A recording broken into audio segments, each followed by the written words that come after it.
This 200 years have been a truly amazing period in history. Think about the technological changes alone, from horse and buggy to spaceships, from telegraph to cell phone. Along with that, the average income of the people of the world has also changed greatly. Back in 1800, the average income of the world's population, measured in terms of the buying power of the dollar in 1990, was about $600 per year, or less than $2 per day. That income level wasn't much different than it had been 1,000 or even 2,000 years earlier. So for about 2,000 years, people were making about the same amount of money per year. Then, something amazing happened. Incomes began to rise, first in Europe and North America, but eventually in other parts of the world as well. Today, average income of the world's population is 10 times higher than it was in 1800, and in the Western world, it's 20 times higher. Why have incomes grown so much, so quickly in the last 200 years? Why do some people in some countries have high incomes, but other countries remain poor?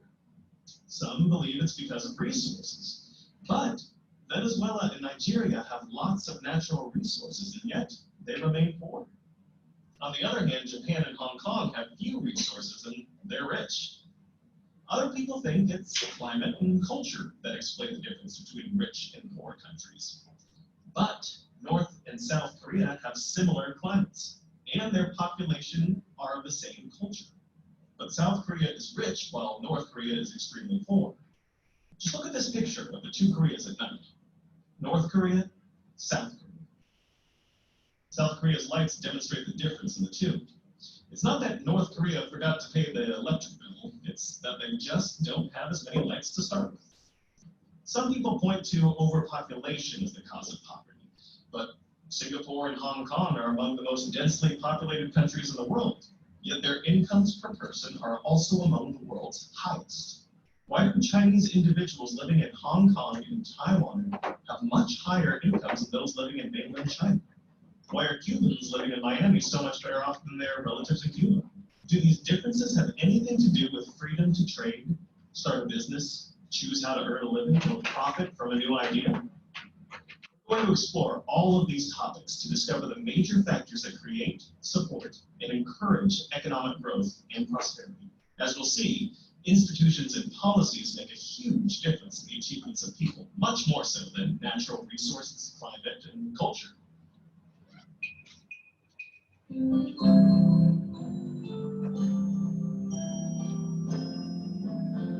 did? I'm jealous. How are you able to afford it? No, I still have the iPhone 4. Yeah, all right. I'll talk to you later. Night. Hey, Mom, there's an idea for a Christmas gift. You and Dad can help me upgrade my phone. Well, doesn't yours work? I thought it was one of the best. Yeah, but it's not the latest model. Oh, but I thought you just got it last year. Yeah, but they've come out with new ones since then. But isn't yours much more than a phone? It seems more complicated than mine. I still don't understand why you'd want to carry around anything larger than this. I mean, you like having a Facebook account, right? It helps us keep up. Yeah, I like it for that. And you do online shopping? Well, sure, but I can do that from my computer. But if you had a new phone like this, you could do those things when you're out and about. I just don't see the need to change phones every year or so. Look, until the early 1980s, AT&T and its Bell telephone companies had a government-mandated monopoly on the phone business. All the phones were the same. You're kidding. No. For at least a couple decades, we had the same dial phone. It was illegal to attach any other manufacturer's phone to the telephone line provided by Bell telephone companies. It was illegal to compete with AT&T? They were a public utility. But you're taking an economics course. They'll probably explain that. Maybe, but I'm not going to wait 2 decades to get a new phone. Besides, I like owning my own stuff. How well I know that. But I remember how determined you were to get all those Beanie Babies when you were young. You know, some of those might have some value now. Maybe I should try to sell them. You wouldn't mind, would you? No. As far as I'm concerned, they're your property. But are you serious? I remember how much you loved them. I do love them, Mom, but I think I'd love a new phone more. Thanks for telling me to take care of them. weren't too happy about that, especially when your friends brought over their beanie babies to play with.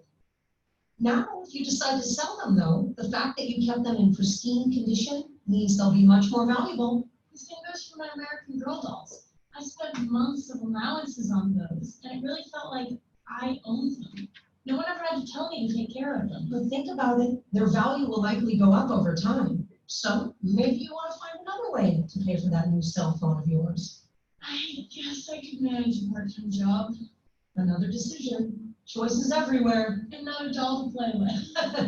But really, Mom, thank you for giving me those beanie babies. Now I can sell them if I want. Exactly.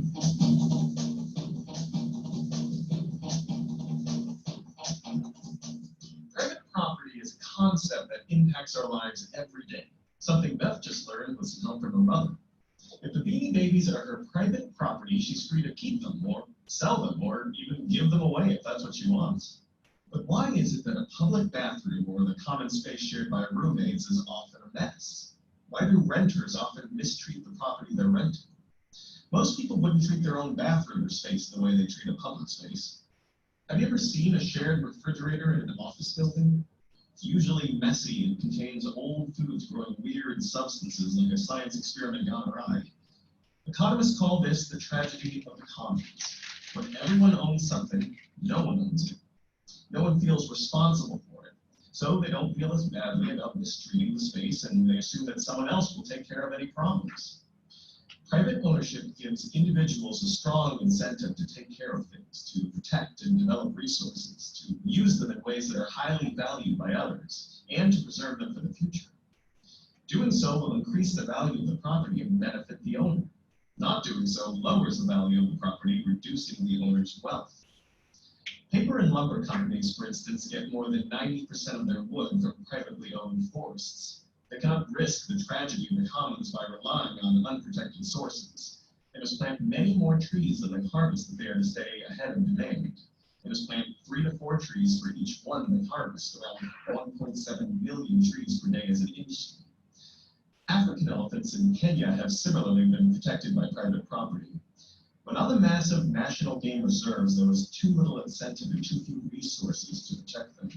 The poachers always seem one step ahead of the game wardens. When the elephants were put on private property, protected by tribes who could breed and occasionally harvest an elephant, their numbers flourished. The poachers soon learned that poaching is much easier when you can exploit the tragedy of the commons than when up against people protecting private property, people with an incentive to protect and profit from their elephants. Private owners strongly feel the need to conserve resources for the future. The incentive is especially intense when there's concern about future availability, like with oil, for example. If the supply of a resource is declining compared to consumption rate, its price will rise. According to the law of demand, this higher price encourages consumers to cut back on its use. Yet the higher price also provides the suppliers of the resource an incentive to discover more of it. Still others are encouraged to develop and expand the availability of alternative resources. For centuries, people have argued that the world would soon run out of food, trees, oil, farmland, elephant tusks, copper, aluminum, or some other resource. These doomsday scenarios have continually been proven wrong.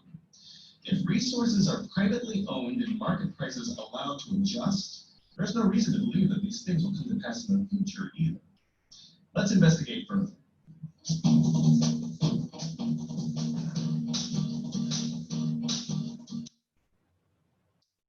Okay. So what do you guys have? Oops. What do you guys have for private property?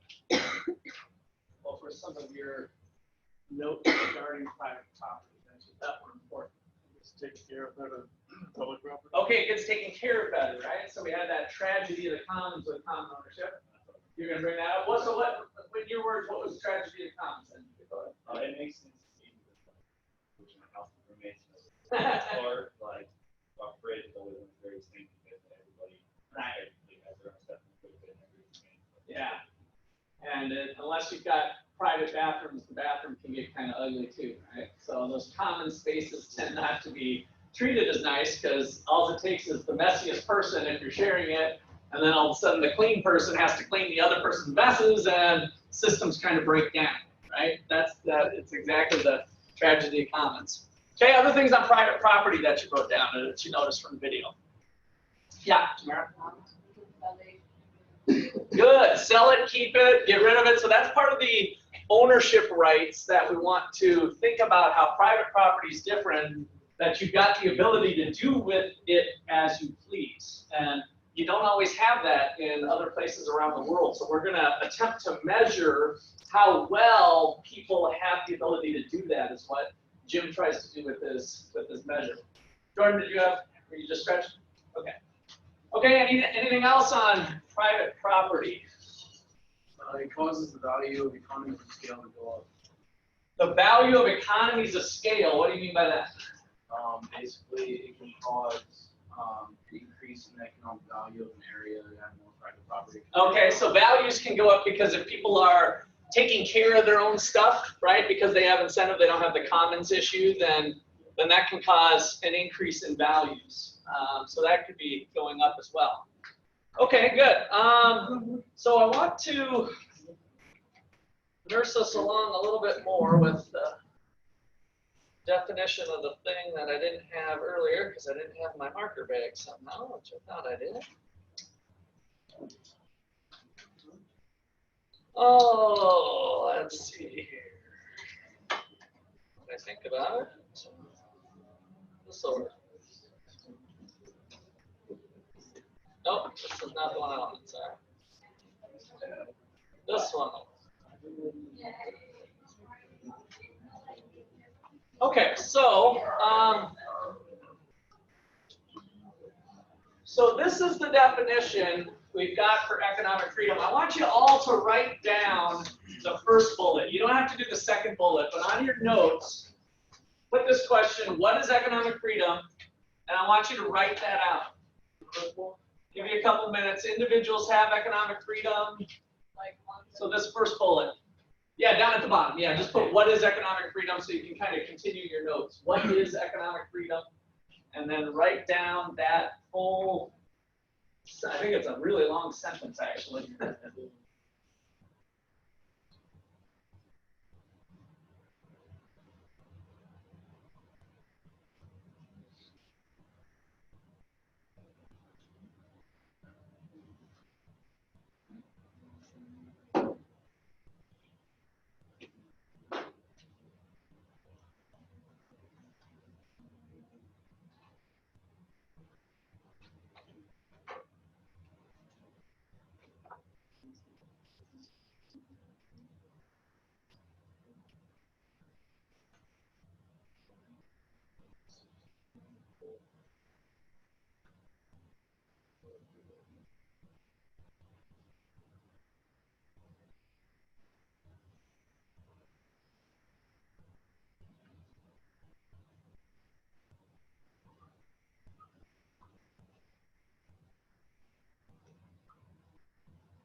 Okay, so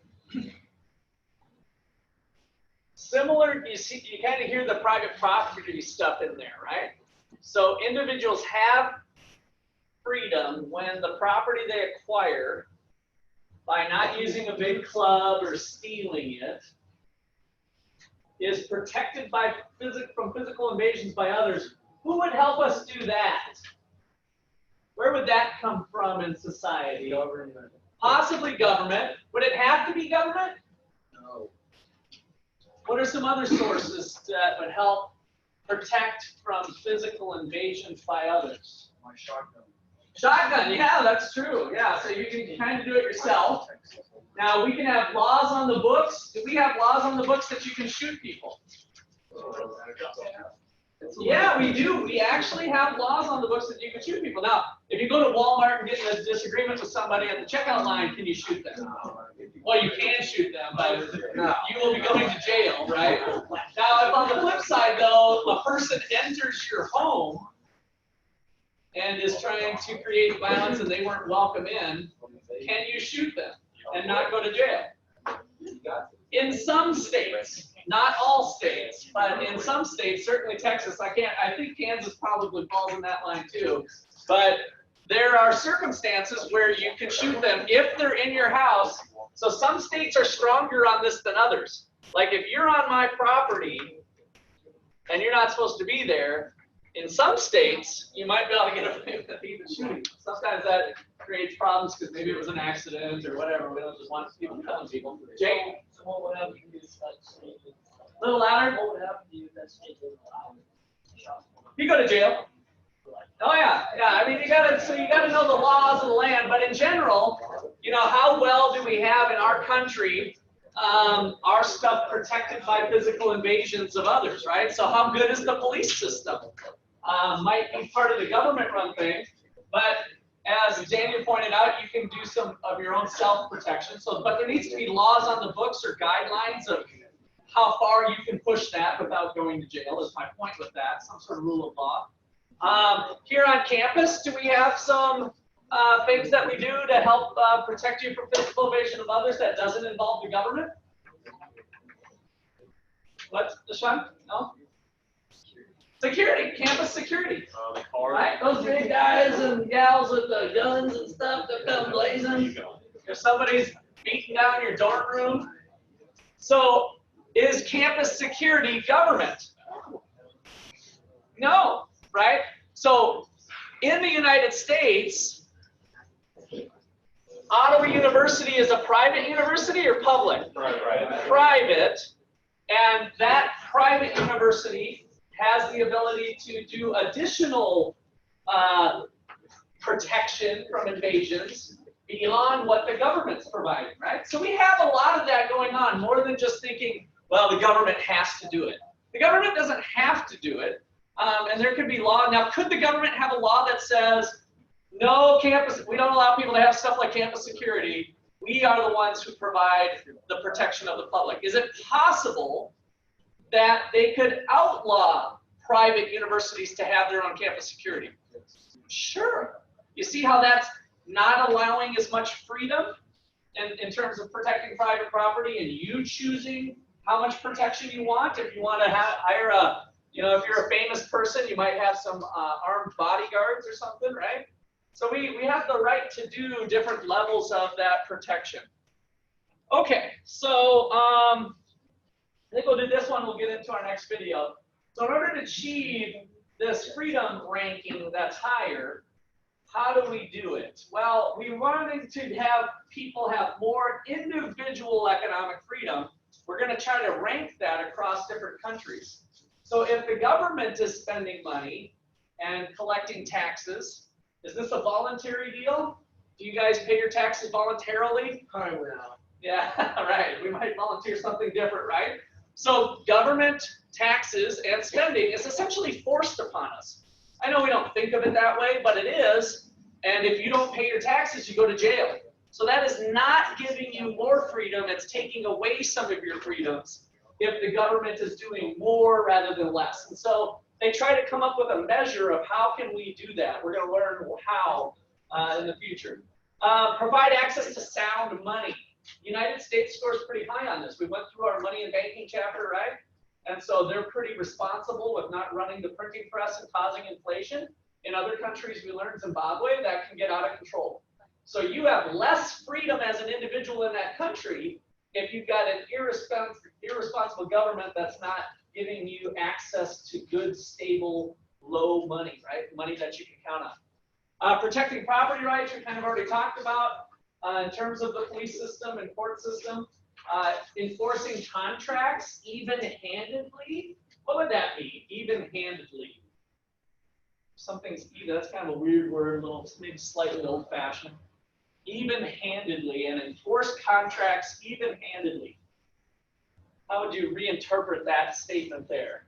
No favorites. No favorites, right? So no bias, that you're being fair, right? You're unbiased. So your judge, regardless of whether it's an important person in the community that's standing beside you, and it's a dispute between two people, that judge is going to look at the evidence and grant an unbiased verdict, right? Even if it's a rich person that they know is an important person in the community, they're going to get treated the same. That doesn't always happen in every country, right? You can buy off judges.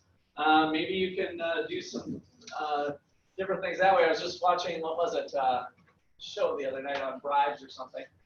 Okay, so it must also, the country should refrain from imposing trade barriers. Hopefully you've kind of seen that if we have global trade, that gives you more freedom to choose different products, right?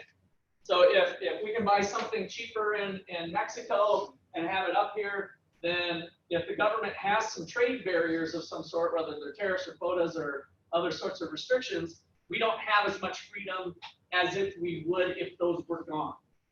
So the whole thing kind of centers around giving individual people, each and every person, different types of freedoms. And that's what they're attempting to measure with the index. Okay, questions or comments so far?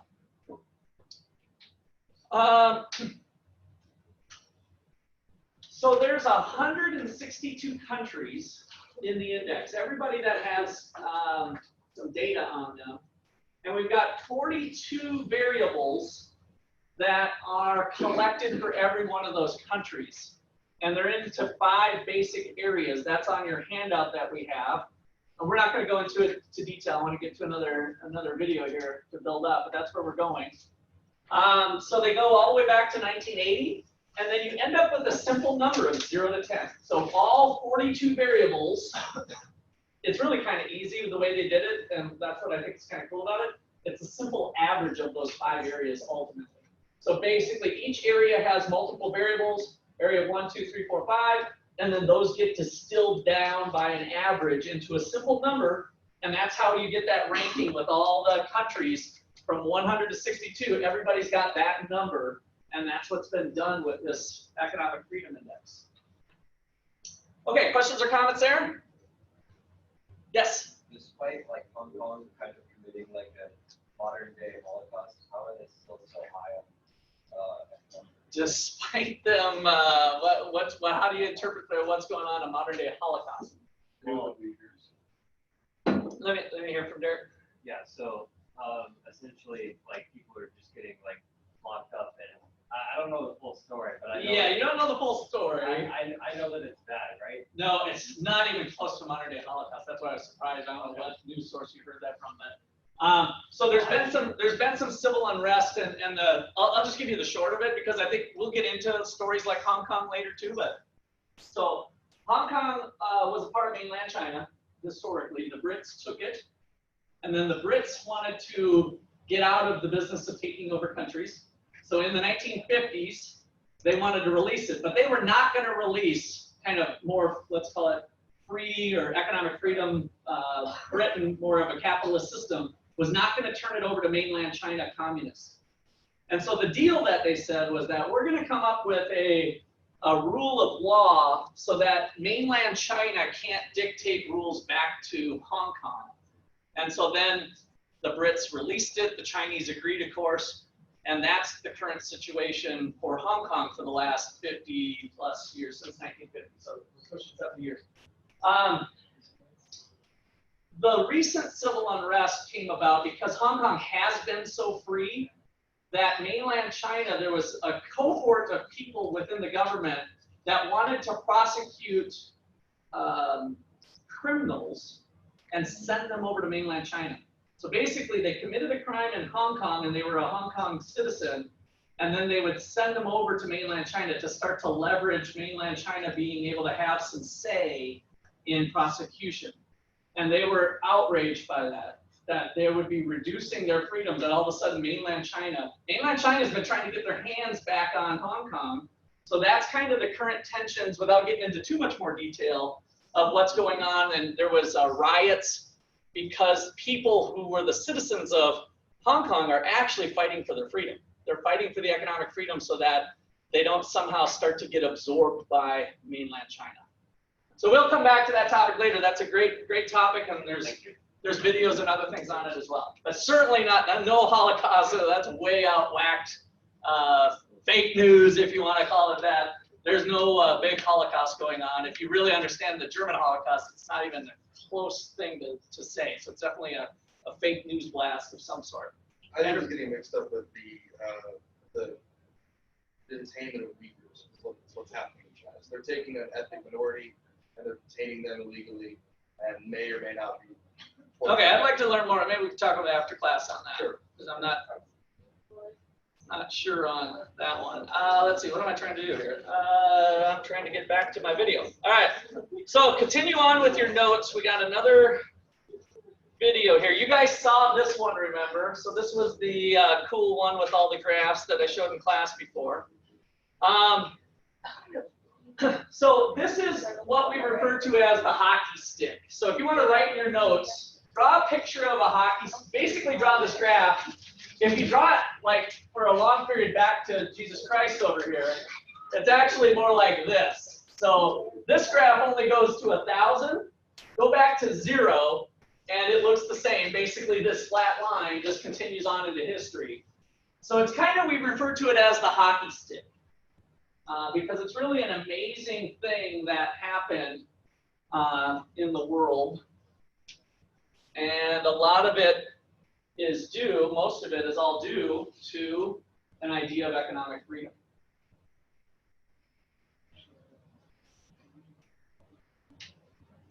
So basically, you're just measuring time. If you want to go back from 0 to present day somewhere, this particular graph stops at 2003, but it doesn't really matter. It's kind of the same concept.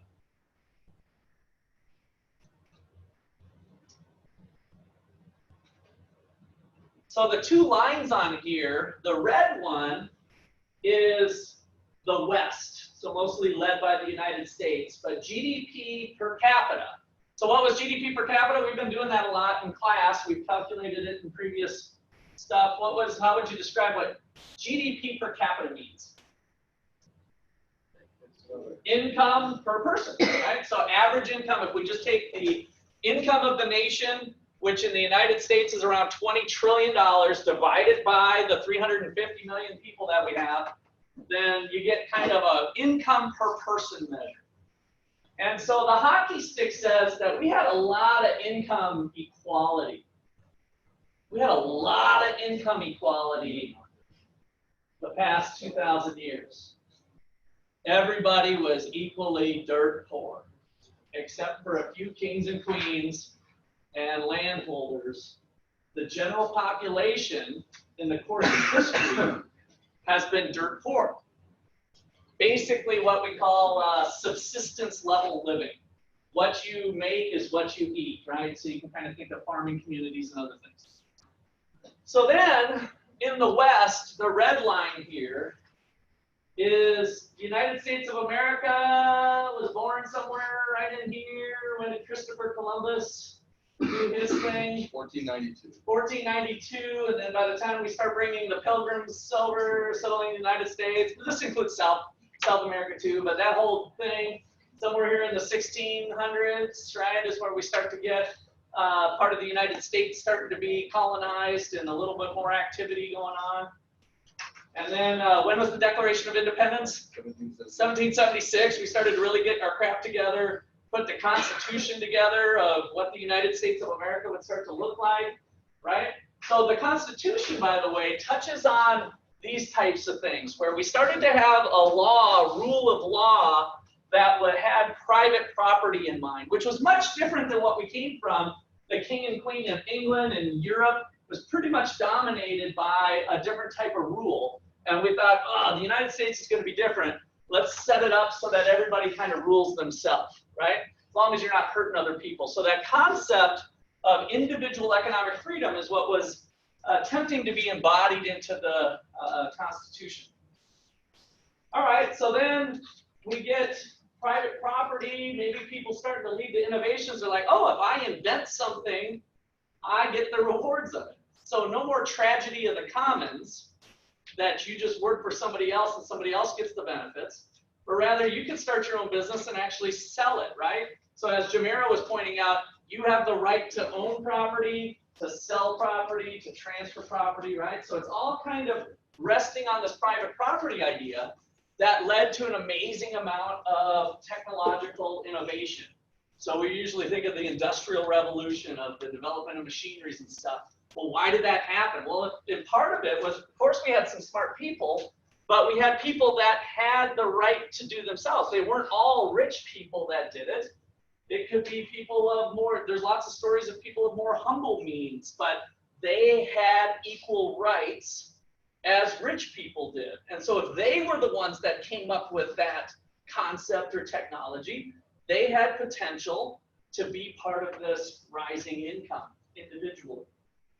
So that's the hockey stick story. So really the progress of the United States, if we think about the 1800s, the turn of the century, 1800, Adam Smith, Wealth of Nations, anybody remember what date that was? I'll give you a hint, it was right at the same year as the Declaration of Independence, 1776. So all of this stuff, like he's considered the father of economics. Like economics basically didn't exist even until Adam Smith. So he brought up property rights and the wealth of nations, how do nations prosper, blah, blah, blah. All of that stuff is starting right here at the 1800s, and it really started to take root as the United States being a leader in that. And what were the results? We've got income per person just climbing dramatically. That's the hockey stick here. And then we have world GDP also climbing, lagging a little bit behind. So the United States started to develop some of these good ideas. Other places started to do a little bit more market-based principles and moving that idea. And so we've got the whole world now starting to climb up that direction. Okay, questions or comments on the hockey stick? So at least you got the concept there. Hockey stick, per capita GDP climbing over the course of history. All right, so this is a quick one on some technology. So take some notes again. Pretty sophisticated talk here. So a lot of trust back then, yeah. Those were simpler times, I think. I just feel like we may be going back to that. Have you guys seen this video? In a way, good, because when I read things like the foundations of capitalism are shattering, I'm like, maybe we need that. Maybe we need some time where we're walking around with a donkey with pots playing on the sides.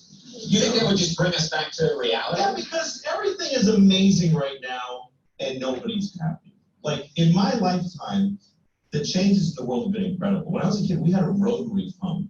We had a phone that you had to stand next to, and you had to dial it. Yes. You realize how primitive, you're making sparks in a phone, and you actually would hate people with zeros in their numbers because it was more, like, oh, this guy got 2 zeros, screw that guy. Why don't I?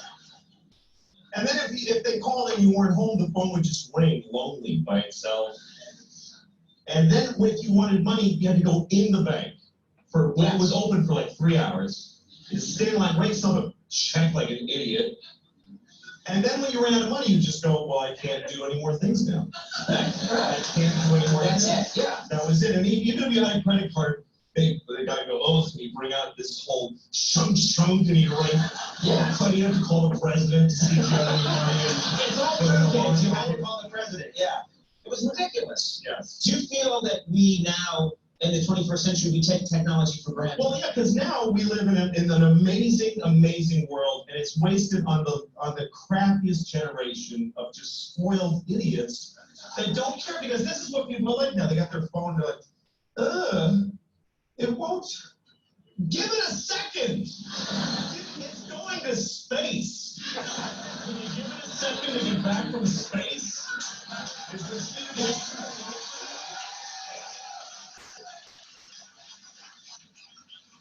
I was on an airplane and there was internet, high-speed internet on the airplane. That's the newest thing that I know exists. And I'm sitting on the plane, they go, open up your laptop, you can go on the internet. And it's fast, and I'm watching YouTube clips. I'm in an airplane.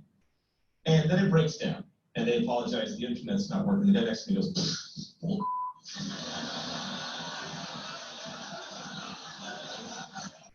like how quickly the world owes him something he knew existed only 10 seconds ago.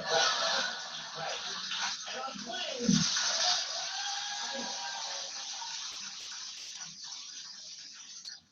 flying is the worst one because people come back from flights and they tell you their story. And it's like a horror story. They act like their flight was like a cattle car in the 40s in Germany. That's how bad they made it sound. Right. They're like, it was the worst day of my life. First of all, we didn't board for 20 minutes. And then we get on the plane and they made us sit there on the runway for 40 minutes. We had to sit there. Oh, really? What happened next? Did you fly through the air incredibly like a bird? Did you partake in the miracle of human flight, you non-contributing zero? You're flying! It's amazing! Everybody on every plane should just constantly be going, oh my God! Wow! Yes! You're flying! You're sitting in a chair in the sky. Yes! Yeah.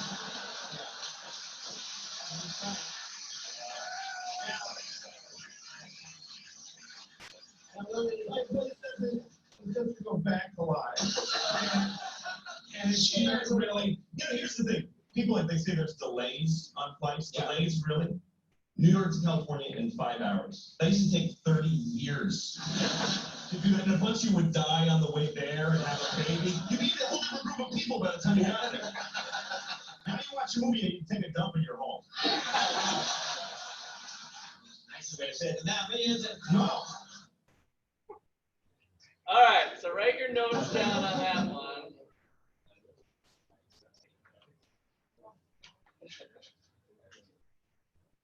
So, I'd like to put in your notes, in addition to maybe something said there, other things that we take for granted.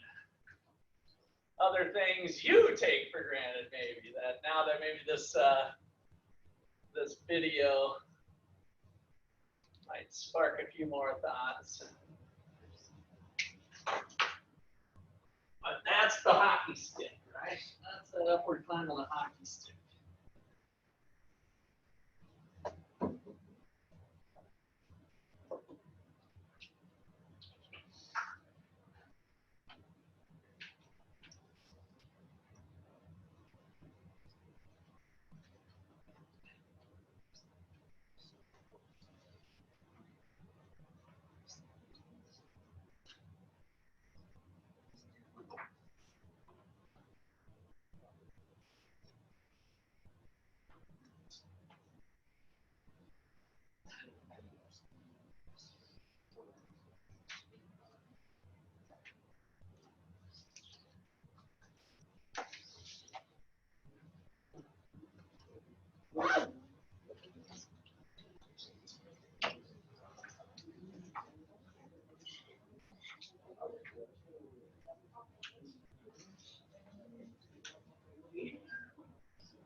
All right, what'd you guys come up with? What else do you take for granted? AC. AC, good one. Yeah, there's an interesting stuff on air conditioning on how much more productive that made people down south. So if we're down like Atlanta, Georgia, basically anywhere, Tennessee, the southern part of the United States, once air conditioning was invented, GDP just shot up because all of a sudden people could work, longer hours or better or more productive in what they did in a given hour. They didn't have to take as many breaks because it wasn't 150 degrees. So, Daniel? Here's a quick interesting tidbit. I never have lived in a house with a heater before I came up here. So it's very You weird. never lived in a house with a heater? Okay, where are you from again? Texas, Lubbock, Texas. Oh, Lubbock. Okay, And, wow. yeah, and so coming up here, it was just very weird. Wow, okay, yeah. Cool, what else? Lawson? Clean water. Clean water. Okay, yeah, that's something to take for granted. Now, sometimes you'll run into that too where you don't have clean water, right? And it's all like, oh, well, I'm really thirsty and it would be nice to have clean water. So good. Other examples, things you take for granted that historically people, wouldn't have. Yeah. All the technology I have access to now is more sophisticated than technology that used to get to the moon. Yeah, to the moon, right. In fact, I've got a cool thing that I cannot remember. I'm glad you said that. I've got a video somewhere. Maybe I'll try to do it, but basically this phone in I don't know what they say, 1985, let's say, or something, or 1990, you are walking around with like $25,000 worth of stuff in the phone. Like if you put like the level of your camera, that camera would have been, let's say, $2,500 back in 1985 or 1990 for the same specs, right? And then you put in the video editing, your games, your telephone, blah, blah, blah, all that. If you add up the value of all of that stuff just from 20 years ago, the phone itself is like at least 25,000. I can't remember what the number was, but it was an astronomical amount that we're just carrying around in our pockets, like totally normal, right? Take it for granted. So good, yeah, that's a good one. Other people, maybe one more? Yeah. Indoor plumbing, yeah. Yeah, it's amazing. Like most of you guys don't even know where it goes, do you? Like, don't know how a toilet works. I was a real estate developer and I did construction, so I know some of the stuff, but I've been surprised sometimes, like, does it mix with the water? Like, where does it go? Does it go off somewhere? Does it join somewhere in the street? Where does the clean water come from? Do they potentially get mixed? There's like little systems all over the town where it goes and then it takes it off the sewage. Yeah, and by the way, I'm not saying you should know. I'm just saying there's so many things we don't know. I don't expect you to know. You should know unless you're going to be a plumber or something and you're studying for it. You really don't need to know it, right? That's what's so awesome about taking it for granted is that we can live our lives and there's lots of stuff we don't know where it comes from or how it works. Okay, so got kind of a general overview video we're going to do next. Imagine you have to live in a country you want to. So take some notes again. So you're going to be graded on each thing that you've been taking notes along the way on each section. If you end up having 2 pages, you can. You don't have to take, just basically some takeaways from these short videos. And that way, if people have an excused absence, so if you're gone for a sport or something and you miss some of the content, you're going to have to do what the other people are doing on your own, right? So then you guys have that as a backup. So, okay, here we go. These 2 lists for the rest of your life. Which list would you choose? If you're like most people, you would choose A. Let's take a look at why that is. Take Chile and Venezuela. Chile's poverty rate is half that of Venezuela's, and its inflation rate is a fraction of the size. Actually, all of list A appears to be better off than B. Look at income per person. It's 10 times higher on average in list A. But these lists aren't organized by income. They're organized by economic freedom. List A countries have the most free economies in the world. List B, the least free. Across the globe, we see a strong relationship between economic freedom and people's quality of life. For instance, people in the most free countries earn, on average, over 8 times more than people in the least free. The poor earn 10 times more. People in the most free countries are happier. They have better protected civil rights, cleaner environments, and the average person lives 20 years longer. The freest countries also have less corruption, less infant mortality, less child labor, and less unemployment. So if you care about improving people's lives, then you really care about economic freedom. Okay, I know that was a lot, so I'm going to, you're not expected to write down every one of these. I kind of want, hopefully you guys picked something off that list, and now just listen to it. Let's just kick back. If you jotted down a note of one of those that you like, it's pretty cool here, all the things that we have. People in the most free countries earn, on average, over 8 times more than people in the least free. The poor earn 10 times more. People in the most free countries are happier. They have better protected civil rights, cleaner environments, and the average person lives 20 years longer. The freest countries also have less corruption, less infant mortality, less child labor, and less unemployment. So if you care about improving people's lives, then you really care about economic freedom. And having economic freedom means your property is protected under an impartial rule of law. You're free to trade with others for what you need and want. Your money keeps its value because your national currency is stable. And government stays small relative to the size of the economy. For years, the U.S. was among the world leaders in economic freedom. But over the last decade, the U.S.'s ranking fell and is projected to keep falling. The question is, will our quality of life fall with it? Now that's an older video. I just like the other front end of it. The good news is the United States did fall to 19, but we've actually climbed back up. I think this video is probably at least 5 to 6 years old. And so we are now back in the top 10. So that's kind of the fun part. All right. So that kind of gives you a nice little overview. So this next section, what we're going to do is kind of work through some topics on the freedom list. And so if you pull out your sheets, before we jump into this last video we're going to do, turn to this page that has these two. So I mentioned the 5 areas, or one of the slides mentioned the 5 areas. Those are the 5 areas. And so we got size of government, legal system and property rights, sound money, freedom to trade internationally, and regulation. Within each one of these areas is the 42 variables. So remember when we started off with saying there's 42 variables that we're measuring in total in the 5 areas. That's what we got going on here.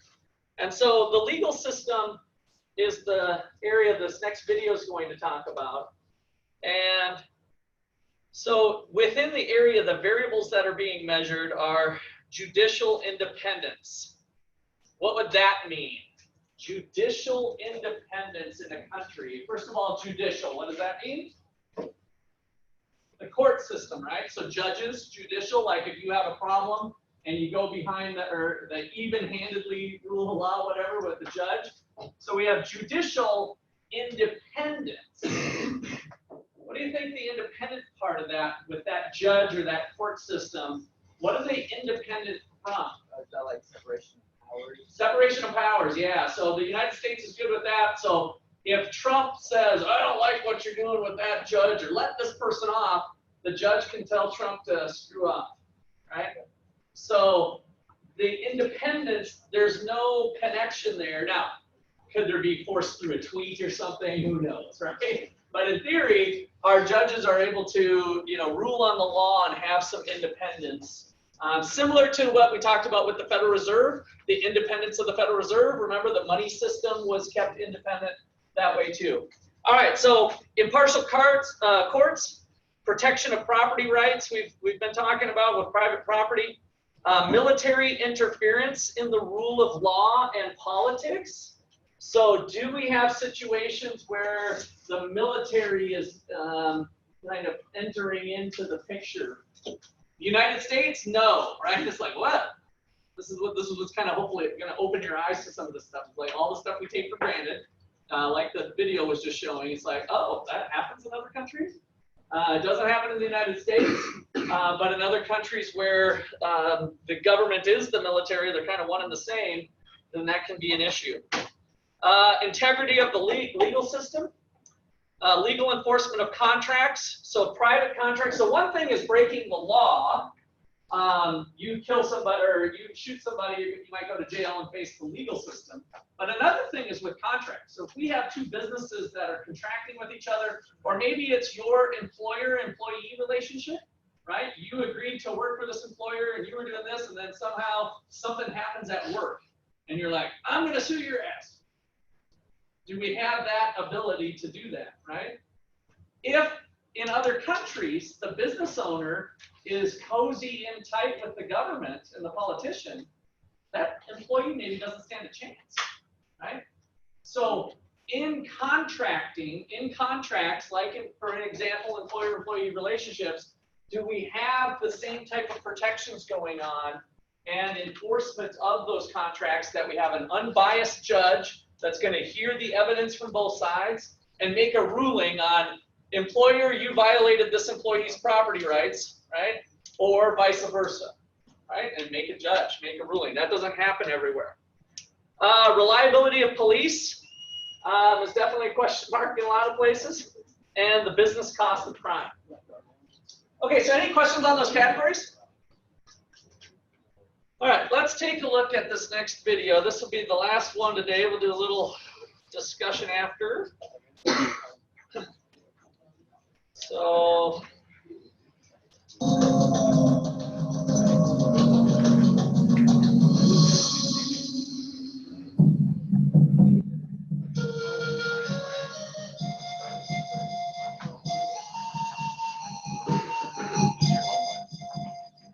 high in the Andes lay the ruins of the historic royal retreat of the Inca Empire. Hidden from the outside world for centuries, Machu Picchu was rediscovered in 1911. The indigenous people of Peru still farm this valley. Eusebio Mendez Atao and his family live in the small mountain village of El Palomar. They farmed the land, as did Eusebio's father and grandfather, for the last 100 years. They own 4 bulls, 2 pigs, and a few chickens. Today, Eusebio hauls his primitive plow up the mountain for another day's work. Still, he holds no legal title to the land on which his livelihood depends. Mis abuelos han sido nacidos acá siempre. Ellos primero han sido como dueños acá, mis abuelos. One day, a stranger from the city presented Eusebio's grandfather with a title, claiming the land was his. Ya quería votarle a mis abuelos. Desde ahí ya, por no dejar el terreno, bueno, si quieres seguir trabajando ese terreno, esa parcela, bueno, ya pues trabaja entonces para mí, dice, no lo había dicho. Trabaja para mí.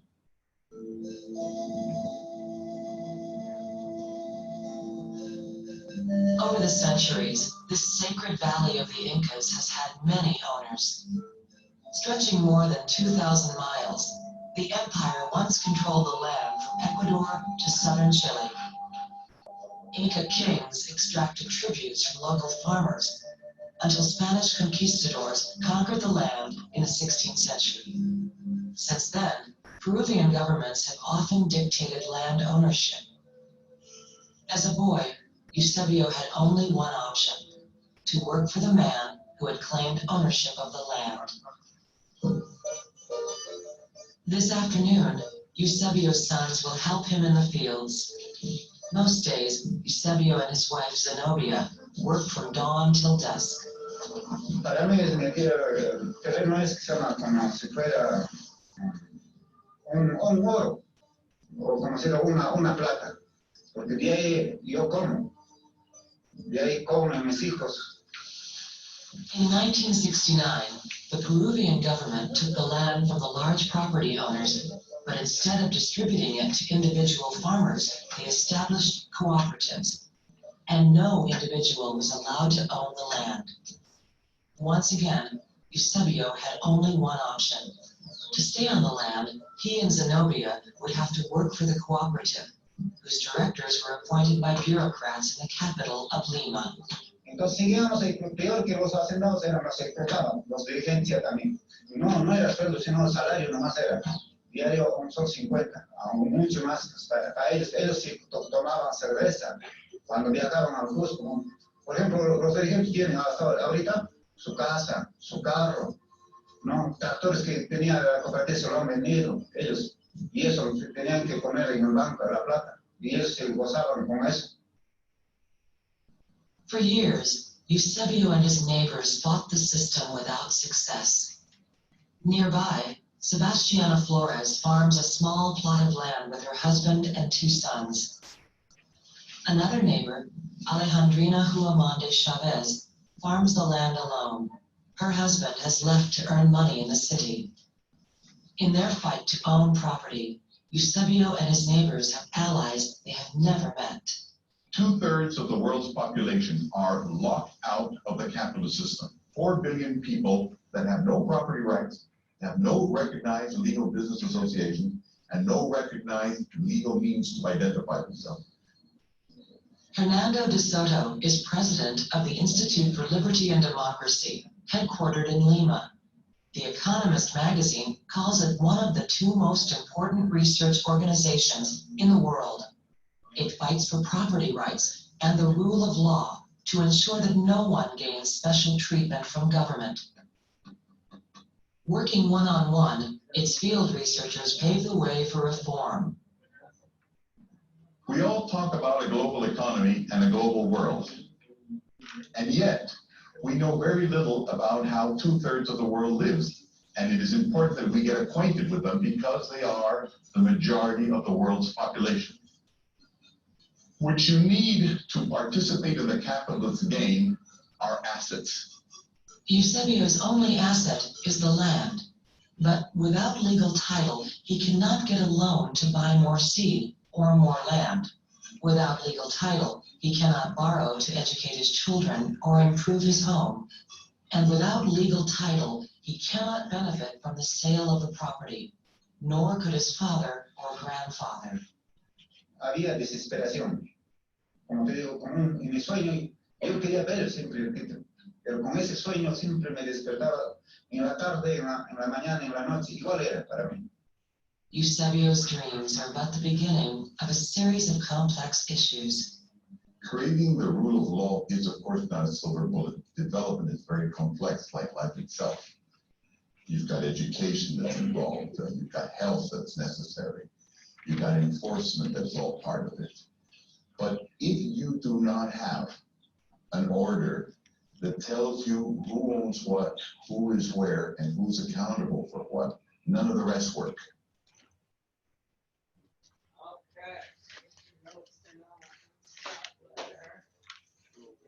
So what's a cooperative?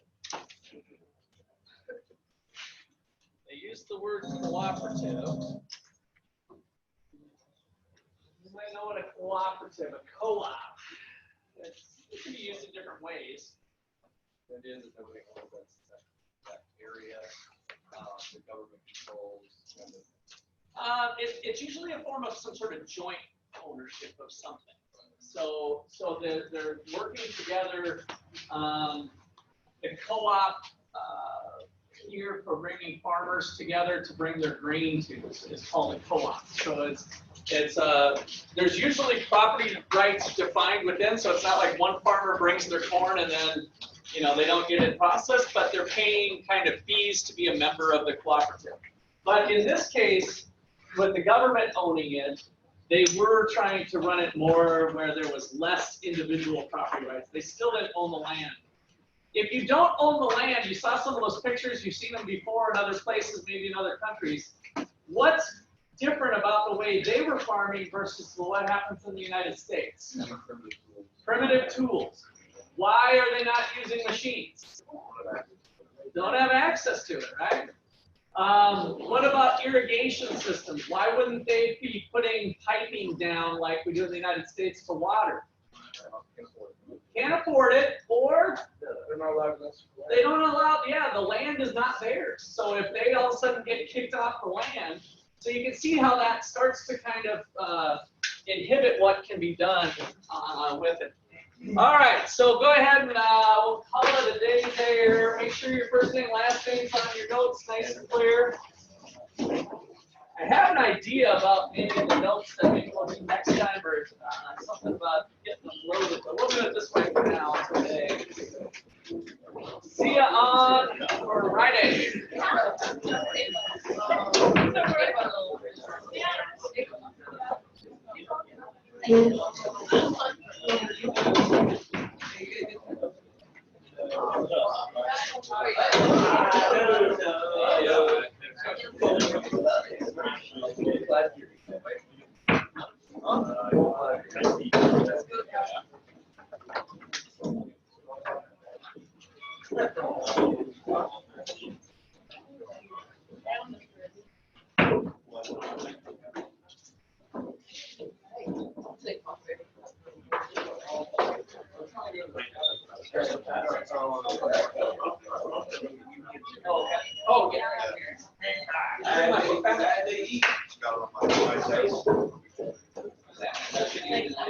Did you?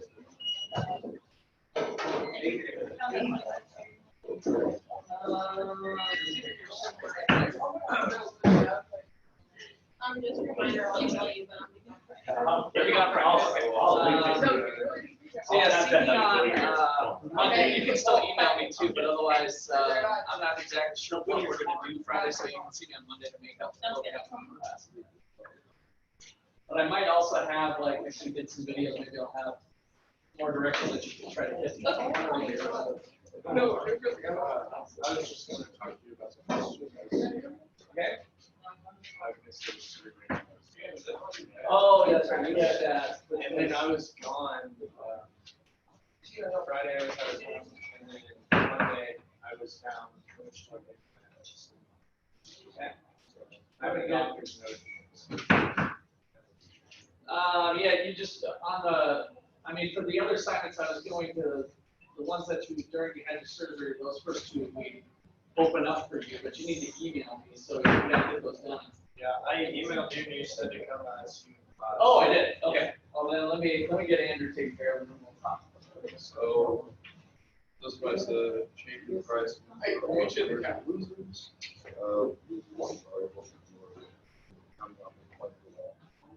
Yeah, so you did get started. So when prices change, so there's winners and losers. Losers are a whole minority, but also producers like high prices, consumers like low prices. That's the direction I want to take to get full credit. I mean, you still got partial credit. So the revenue Oh, yeah. That was just, I think, 54 or something. Yeah, I know you got that. Anything else? Just that one. That was that I explained that to people.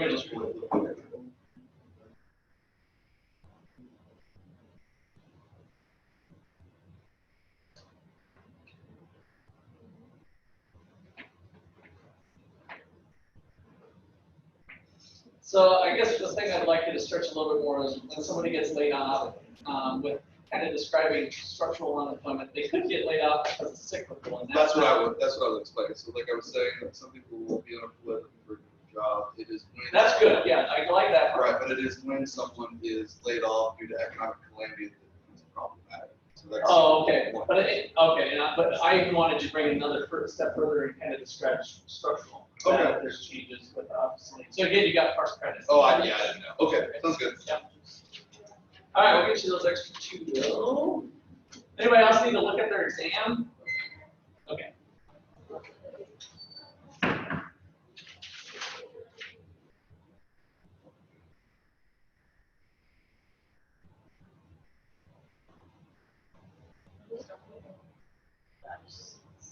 Okay, who's next? oh, we all were. You were all on that here Monday. I don't think, did we have any points though? I don't think we did anything point related for Monday because we just started doing that here. Oh wait, did I collect the video on the? Were either you guys here Monday? No, I was, or wait. Yeah, no, I was in Michigan.